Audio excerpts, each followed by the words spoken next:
সফল হতে পারে। প্রিয় বন্ধুরা আমার, আজকে বক্তব্য দীর্ঘায়িত করবো না।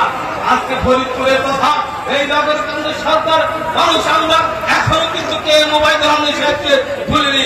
কারণ চেতনায় কখনো মৃত্যু হয় না।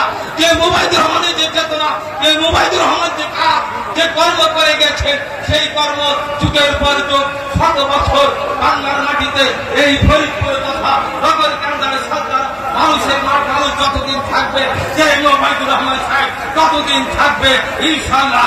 খুদা হাফেজ। বাংলাদেশ জিন্দাবাদ, বাংলাদেশ জাতীয়তাবাদী যুবদল জিন্দাবাদ, আগামী রাষ্ট্রনায়ক তারেক রহমান জিন্দাবাদ, আমার জিন্দাবাদ, সকলকে ধন্যবাদ। খুদা হাফেজ। বাংলাদেশ জিন্দাবাদ।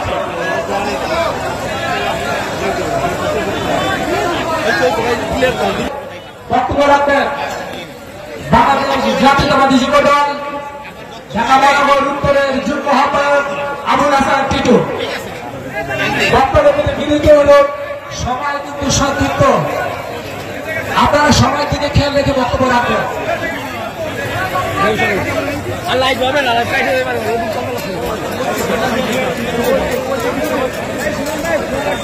বিসমিল্লাহির রহমানির রহিম। সময় যেহেতু সংক্ষিপ্ত, আমি কারো নাম প্রেস না করে উপস্থিত নেতৃবৃন্দ,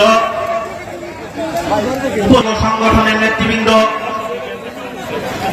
আমার নগরকান্দার প্রিয় নেতৃবৃন্দ, সবাইকে জানাই সততার এক কিংবদন্তি রাষ্ট্রনায়ক শহীদ প্রেসিডেন্ট জিয়াউর রহমানের পক্ষ থেকে বিপ্লবী শুভেচ্ছা অভিনন্দন।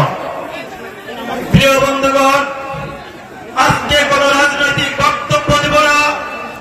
আজকে আমরা এখানে যারা এসেছি, আপনারা সবাই জানেন কিসের জন্য এসেছি। আমরা